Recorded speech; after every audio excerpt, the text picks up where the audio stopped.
नमस्कार साथियों, स्वागत है आप सभी का आपकी अपनी पाठशाला पर। मैं हूं अंकित अवस्थी। आप हैं मेरे साथ में ट्रंप समाचारों के साथ। और ट्रंप समाचारों में इस बार हम चर्चा कर रहे हैं ट्रंप के द्वारा हाल ही में अपनी हाउस ऑफ रिप्रेजेंटेटिव से पास कराए गए बिग ब्यूटीफुल बिल के बारे में, जिसके चलते अमेरिका में बहुत सारे कयास लगाए जा रहे हैं। ट्रंप का सपना पूरा हो जाएगा अगर यह बिल सीनेट से पास होकर उनकी टेबल पर पहुंच जाता है। सारी बातें जानेंगे। बिग ब्यूटीफुल बिल है क्या असल मायने में, जिसे वन बिग ब्यूटीफुल बिल नाम दिया गया है, और कैसे इससे भारत को नुकसान हो सकता है। हालांकि यह केवल भारत को नुकसान पहुंचाने के ऑब्जेक्टिव से ही नहीं लाया गया है, अमेरिका के ही पर्सपेक्टिव में इसे ध्यान रखा जाएगा। लेकिन हां, इसके जो प्रावधान हैं उनमें से कुछ प्रावधान ऐसे हैं जिनके चलते दुनिया के कई देशों को नुकसान हो सकता है। चर्चा करेंगे आज के सेशन में। शुरुआत से चर्चा करते हुए लाएंगे सो दैट आपको वन बिग ब्यूटीफुल बिल से एक रेफरेंस मिलता चला जाएगा इंडियन पॉलिटिक्स के लिए भी, और आप इस बात को रिलेट कर पाएंगे कि इस तरह के बिल अगर देश में आते हैं तो उनका क्या मायना होता है। आइए शुरू करते हैं।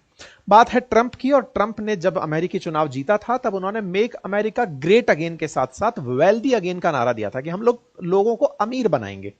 अमीर बनाने के लिए ट्रंप ने जो वादे किए थे, तो उनका कहना था कि आपके देश में यानी अमेरिका में जितने भी प्रकार से लोगों के साथ अन्याय हो रहा है, आर्थिक रूप से अन्याय हो रहा है। आर्थिक रूप से अन्याय क्या होता है? अगर मैं आपसे पूछूं कि आपके और मेरे साथ इस समय सबसे बड़ा अन्याय क्या है, तो हमें एक ही लाइन याद आती है कि हमारा बहुत सारा टैक्स सरकार काट लेती है, डायरेक्ट और इनडायरेक्ट टैक्सेशन सरकार ले लेती है, उसकी एवज में जो सर्विसेज हमें मिलनी चाहिए वो हमें नहीं मिल पाती हैं।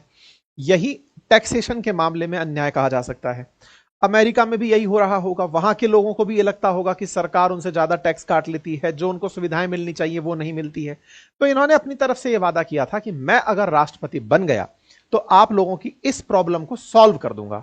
तो भाई, अगर कोई यह वादा करके चुनाव जीतकर आए कि मैं तुम्हारी प्रॉब्लम सॉल्व कर दूंगा, तो उससे अपेक्षाएं क्या होंगी कि जब आप प्रॉब्लम सॉल्व करने आओ तो भाई साहब टैक्स कम कर देना। जैसे भारत सरकार अगर चाहे कि मैं इन सबको खुश कर दूं, तो खुश करने के लिए टैक्स स्लैब में बढ़ोतरी कर दे कि भाई इतने पैसे तक तो कोई टैक्स लगेगा ही नहीं। साथ में टैक्स रेट्स में कटौती कर दे कि भाई इतना % टैक्स ही अब लगेगा। जीएसटी के मैक्सिमम उत्पादों को टैक्स से राहत दे दे। तो ऐसी स्थिति में आपको और हमको खुशी होगी कि वाह, सरकार कितना हमारे लिए सोच रही है।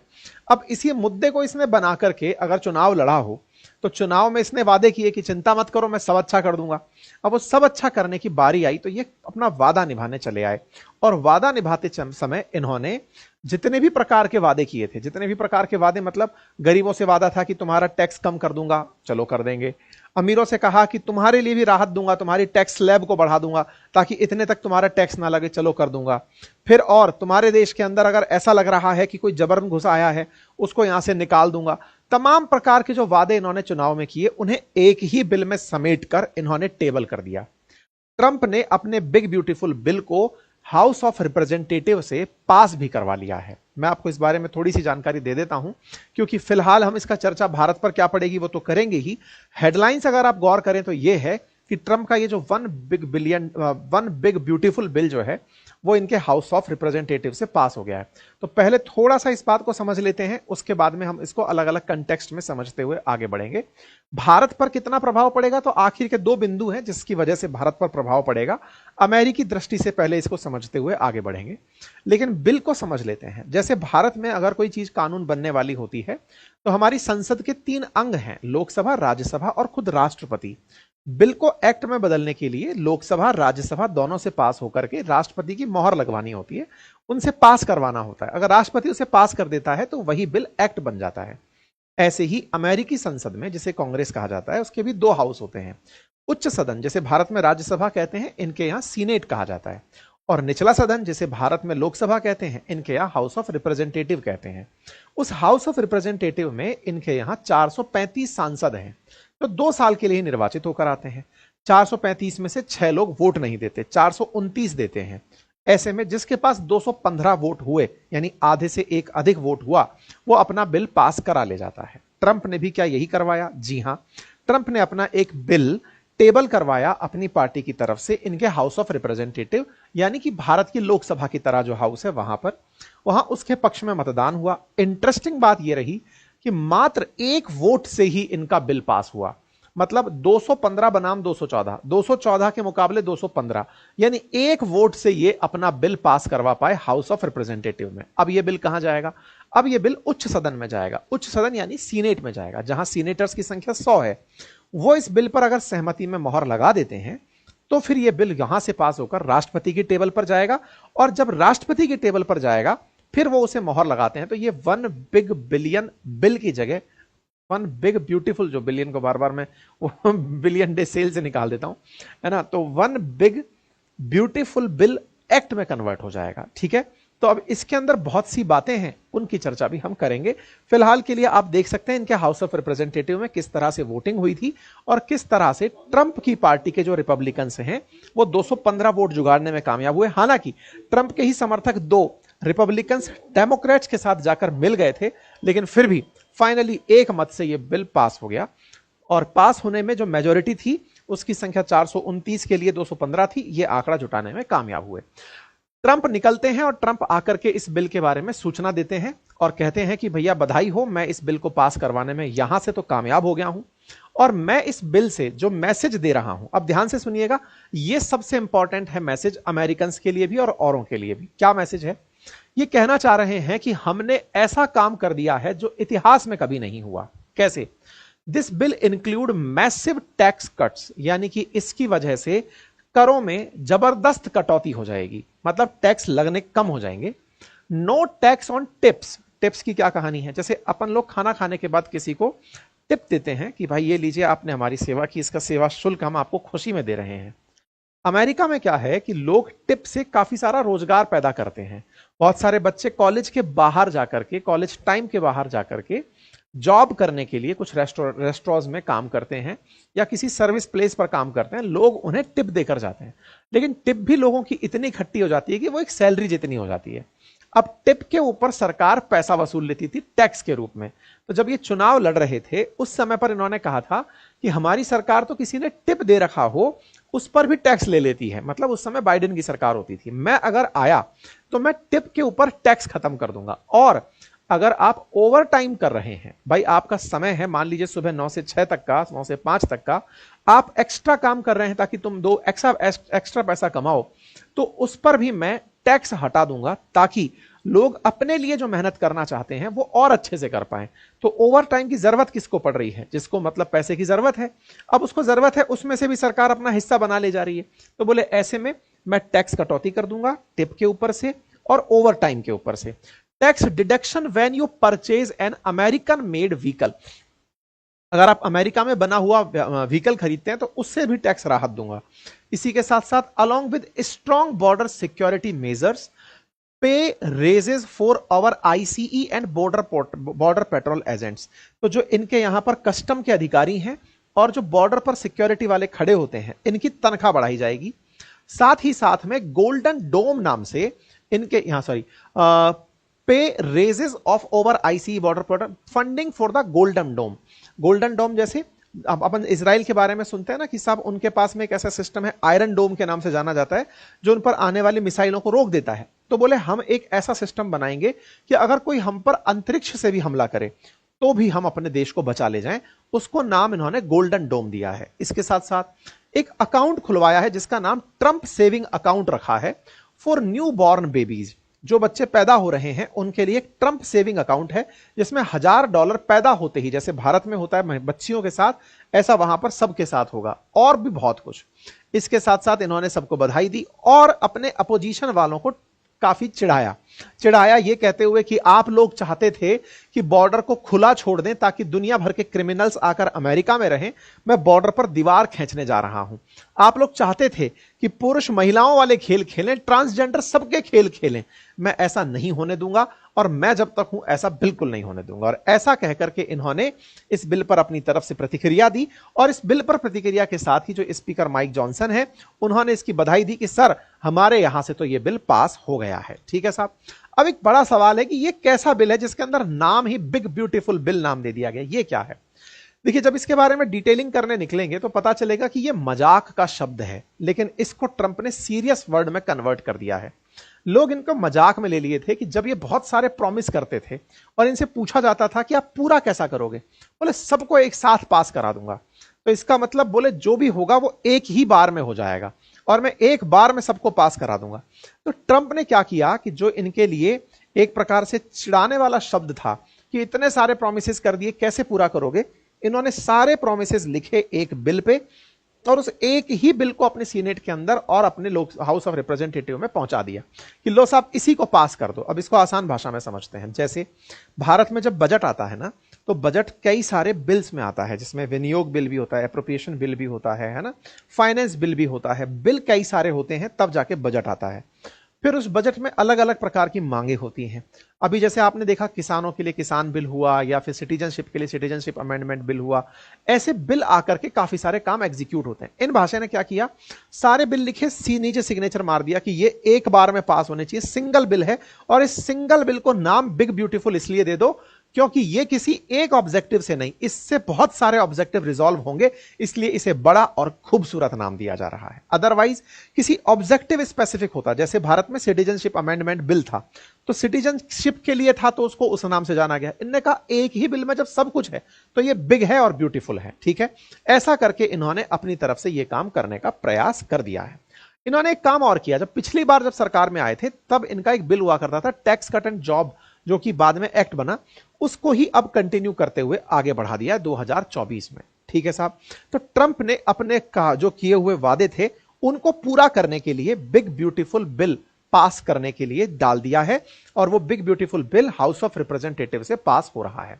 इसमें ये कुछ गिनती के 7-8 पॉइंट हैं जो होने जा रहे हैं, मैं इनको एक एक करके आपके सामने समझाता जा रहा हूं। जैसे increase pass through deduction, permanent individual tax rate reduction, restoration of 100% bonus depreciation, enhanced R&D expenses, no tax on tips and over time pays, extended standard deduction, support for domestic manufacturing and simplified tax code, ठीक है।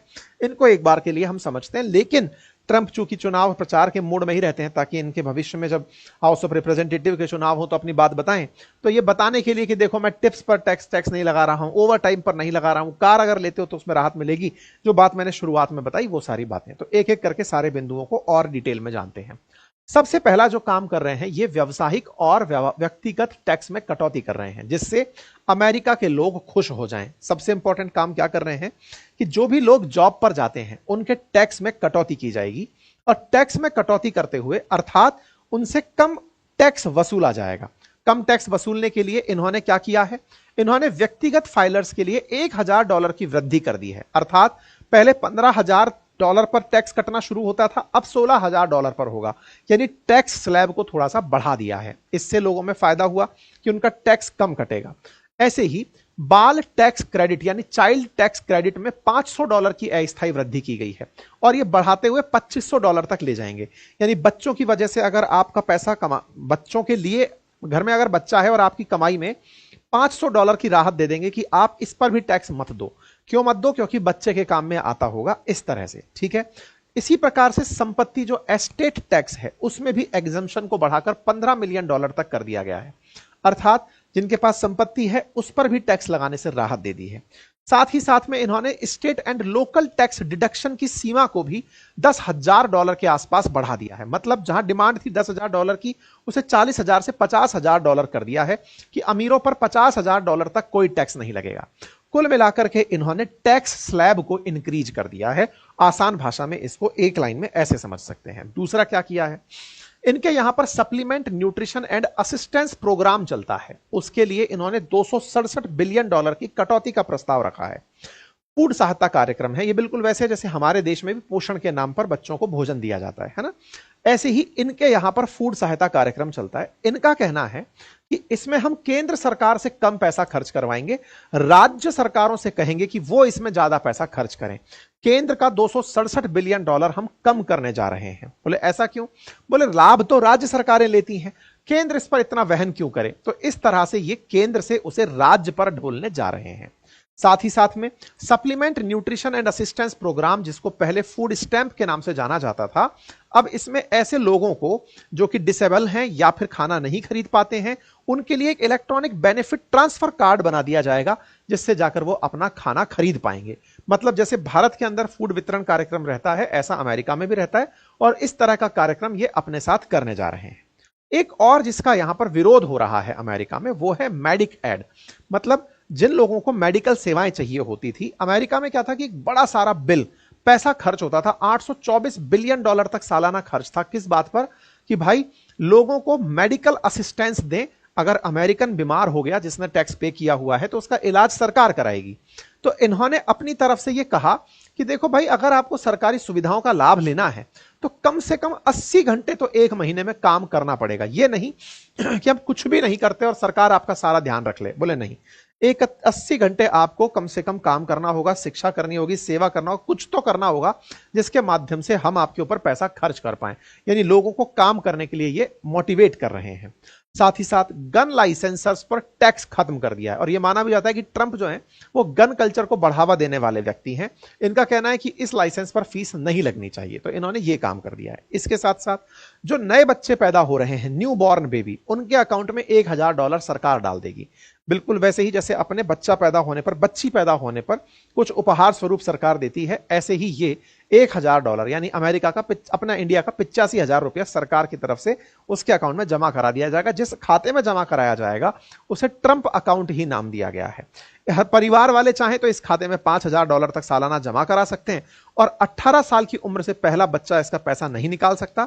18 साल की उम्र में 50% तक की धनराशि वो अपने लिए घर खरीदने में, उच्च शिक्षा में, प्रशिक्षण में खर्च कर सकता है और इस पूरे पैसे को वो 30 साल की उम्र तक यूज कर सकता है। तो इस तरह से सरकार की तरफ से पैसा डाल दिया गया। इसके अलावा जो इन्होंने काम किए जिससे दुनिया भर को प्रभाव होगा वो क्या है? अमेरिका की जहां से सबसे ज्यादा अवैध प्रवासी एंट्री मारते हैं, that is from Mexico border, उस मैक्सिको बॉर्डर के लिए 3000 तो नए पुलिस वाले लगाए जाएंगे जिन पर $4 बिलियन तक खर्चा होगा। 5000 नए कस्टम के अधिकारी बिठाए जाएंगे सीमा बॉर्डर सुरक्षा के लिए। $2.1 बिलियन का साइनिंग और रिटेंशन बोनस दिया जाएगा। साथ ही साथ इमिग्रेशन और कस्टम एनफोर्समेंट अधिकारियों और जांचकर्ताओं के लिए 10,000 नए वो सेंटर्स के लिए फंड बनाया जाएगा। इतना ही नहीं, ट्रंप ने जो दीवार पुराने समय में जब आए थे तब तैयार करना शुरू किया था, उस दीवार को फिर से बनवाना शुरू करेंगे और उस पर $46.5 बिलियन खर्च करेंगे। माना जाता है कि अमेरिका दो ही देशों के साथ सीमा साझा करता है, कनाडा और मैक्सिको। कनाडा तो चलो फिर भी मेंटेन्ड है, मैक्सिको से सबसे अधिक बॉर्डर क्रॉस करके लोग अमेरिका में एंट्री करते हैं। अमेरिका में अवैध प्रवासी ना घुसे इसके लिए ये यहां पर बॉर्डर का निर्माण करा रहे हैं, ऊंची दीवारों का निर्माण करा रहे हैं जो कुछ इस तरह की दिखती हैं। इन ऊंची दीवारों में पैसा खर्च होता है, तो ऐसे पैसे के लिए ट्रंप ने $46 बिलियन का बजट निकाला है। पिछली बार में निकाला था, जितना बन पाया वो आपके सामने, और बड़ी दीवारें इसके माध्यम से बनाई जा रही हैं। एक और काम कर दिया है और वो क्या है? अगर कोई शरण मांगने इनके देश में आता भी है तो उससे भी $1000 का शुल्क वसूला जाएगा। जैसे मान लीजिए कि शरणागति लेने आ ही गया तो लाओ पैसा दो। शरणागत के नाम पर यह नहीं है कि पड़े हो आराम कर रहे हो, अमेरिका आराम नहीं करने देगा, यूरोप भले ही करने दे, हम नहीं करने देंगे। इसके साथ साथ Mexico, El Salvador, India, Guatemala, Honduras से बड़ी मात्रा में इलीगल इमिग्रेंट्स यहां एंट्री करते हैं। तो टारगेट किया है इन्होंने कि हर साल 10 लाख अवैध प्रवासियों को वापस उनके देश भेजा जाएगा और 1 लाख प्रवासियों के लिए डिटेंशन सेंटर में जगह बनाई जाएगी। मान लीजिए कुछ देश के लोगों ने यह कहा कि हम तो इनको नहीं स्वीकार करेंगे, तो उनको जेल में ही डाल दिया जाएगा। उनके लिए 1 लाख प्रवासियों के लिए डिटेंशन सेंटर बनाया जाएगा। ऐसा करके जैसे मान लीजिए 7.25 लाख लोग भारत से वहां पर हैं, तो इन्हें आने वाले टाइम में ये भिजवा ही देंगे। ये सारा काम इनके द्वारा चलेगा। यानी मास डिपोर्टेशन के लिए जो पैसा खर्च होगा उसके लिए इन्होंने बिल बना दिया है। भारत के लिए भी बहुत सारे लोग अब तक लौटे हैं और भविष्य में लौटाए जाएंगे। इसी तरह से रक्षा विभाग और राष्ट्रीय सुरक्षा के लिए $150 बिलियन का खर्च होगा। जिस तरह से आयरन डोम है उसी तरह से अमेरिका में गोल्डन डोम बनाया जाएगा, जो सैटेलाइट का भी अगर हमला होता है उससे भी अमेरिका की हिफाजत करेगा।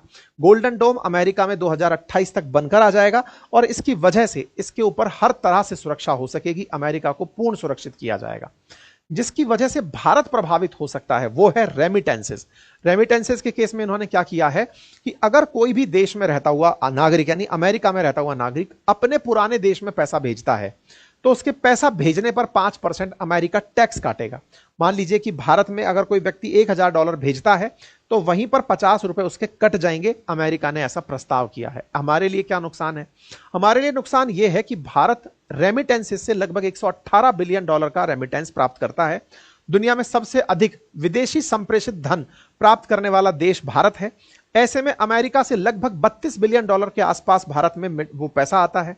उसमें से अगर $0.5 बिलियन कटने 5% अगर कटने लगा तो लगभग $1.5 बिलियन का हमारे पास नुकसान होगा, जो कि अमेरिकी सरकार टैक्स में से काट लेगी। इसका मतलब भारत के जो बहुत सारे नागरिक वहां रहते हैं, वो अपने पेरेंट्स के लिए अगर कोई धन भेजते भी हैं तो उस धन के ऊपर अमेरिकी सरकार कट लगाएगी। ऐसे में देखना होगा कि भारत इस विषय पर क्या कोई बातचीत इनसे करता है, क्योंकि घर में बैठे बिठाए $1.5 बिलियन का नुकसान हो गया है। ठीक है, तो आने वाले समय में इसका भी जिक्र होगा। ट्रंप ने जो किया वो मैंने आपको जानकारी में दे दिया। अमेरिका में इस बात पर मजाक बन रही है कि देखो इंडिया वाले इस रेमिटेंस को लेकर कैसे कैसे वीडियो बना रहे हैं, इनकी चर्चाओं में ऐसा चल रहा है। लेकिन भारत ही नहीं, दुनिया के बहुत सारे देश हैं जो रेमिटेंसेस अमेरिका से अपने देश में लेकर आते हैं। तो उम्मीद है कि आप लोगों को यह जानकारी अच्छे से समझ में आई हो, जो जानकारी मैंने आपके सामने रखने का प्रयास किया है। फिलहाल के लिए इतना ही। अब एक और जानकारी मैं आपको यहां पर देना चाहता हूं, और वो जानकारी ये है कि इस रविवार को मैंने आप लोगों के लिए, अपनी पाठशाला के ऑडियंस के लिए एक सेमिनार रखी है 3 बजे शाम को। और ये वेबिनार असल में उन बच्चों के लिए है अपनी पाठशाला एप्लीकेशन पर, जिसका लिंक भी मैंने कमेंट बॉक्स में पिन किया है, आप जाके ज्वाइन कर सकते हैं, फ्री ऑफ कॉस्ट है। बहुत सारे स्टूडेंट्स का एक हमेशा से पॉइंट रहता है कि हम टाइम टेबल कैसे बनाएं। तो टाइम टेबल को लेकर के अगर आपके मन में भी प्रश्न है और आप स्टूडेंट हैं, पढ़ाई कर रहे हैं, तो आप आइए और हमारे इस सेशन में बैठिए। हम डिसाइड करते हैं बैठ करके आपके साथ कि आप टाइम टेबल कैसे बनाएं, जिसकी वजह से आपकी पढ़ाई बेहतरीन तरीके से हो पाए। स्टूडेंट ओरिएंटेड सेशन है, आप इसमें पहुंचे, लिंक कमेंट बॉक्स में है। और हाँ, अगर आप स्टूडेंट से ऊपर जा चुके हैं, पैसा कमाने निकल चुके हैं, तो आप अपने लिए किस तरह से वेल्थ क्रिएशन करें, उसके लिए बातें बाजार की पर दोपहर 1 बजे हमने संडे के दिन एक वेबिनार रखी है, सबके लिए फ्री ऑफ कॉस्ट है, आप जाकर इसे ज्वाइन कर सकते हैं। ठीक है साहब, बाकी हमारे कोर्सेज उपलब्ध हैं अपनी पाठशाला एप्लीकेशन पर, उन्हें आप एक्सेस करें, बेहतरीन कंटेंट है, और हैंड रिटन नोट्स उपलब्ध हैं, आप उन्हें एक्सेस कर सकते हैं। Thank you so much.